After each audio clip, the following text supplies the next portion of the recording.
Hey everyone. I have a topic that's been on my mind for a few days now, and I was kind of hesitant about speaking upon it. However, I think this is the time.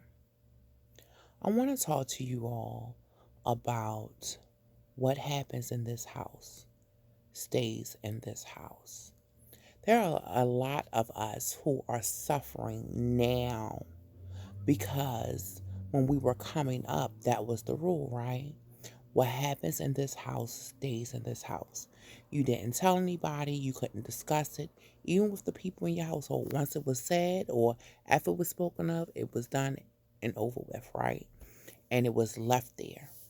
And because of that, a lot of people have all of this trauma and all of this hurt that they are suppressing and they don't know how to deal with it, right? So they do things like they suffer from addictions and they become um, thieves or bad parents or um, what have you, right? Anything can happen because of this, right? Listen, I was once a victim of what happens in this house stays in this house.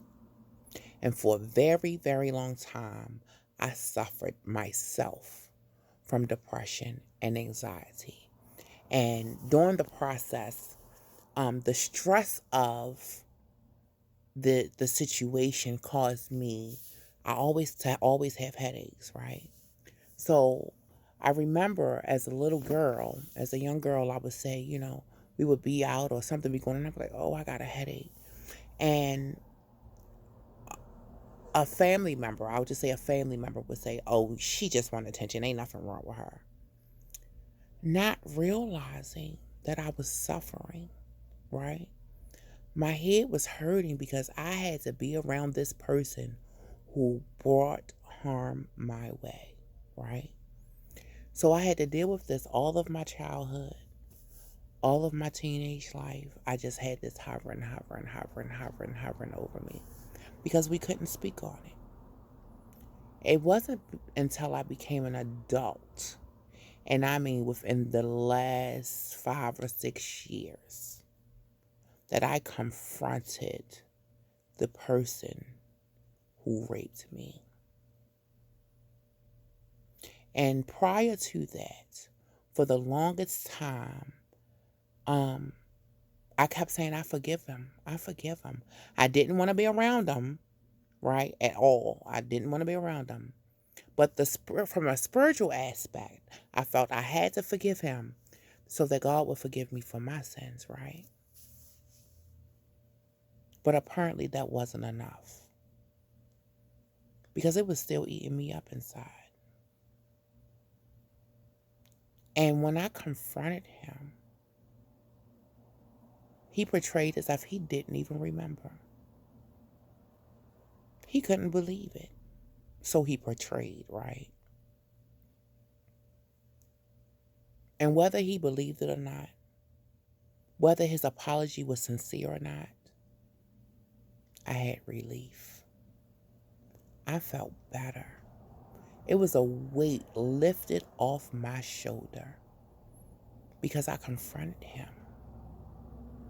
But I wanted to bring this topic up because, listen, when your children tell you that someone is touching them or that they don't feel comfortable around a specific individual, you need to listen to them. Take heed to what they're saying, okay? Don't ignore it like my mother did. Because when I spoke to my mother about it, she looked at me and said, what do you want me to do about it? And walked away. As if she didn't even care. As a child, do you know how hurtful that is? Do you know what that did to me mentally and emotionally? As if I wasn't already dealing with enough. And the time that I needed my mother the most, she wasn't there. So it made the situation even harder, even more stressful. because she was afraid of the outcome, the backlash, after she spoke of it. Because what happens in this house stays in this house. That's a generational curse that we need to break. Talk about it. Tell. I don't care about that saying of snitches get stitches. None of that. When someone is bringing harm to you, when someone is bringing harm to your children, you speak on it. Because no child deserves, no person deserves to be hurt. And it's even more unfair when you don't have the opportunity to lose your virginity because it's taken from you. Take heed. Listen to your children. Do something about it. Show them that you're there for them. Show them that you love them and that you care. Because they trust you more than anybody in this world. So be there for them. And allow them to live while they are living. Have a good night.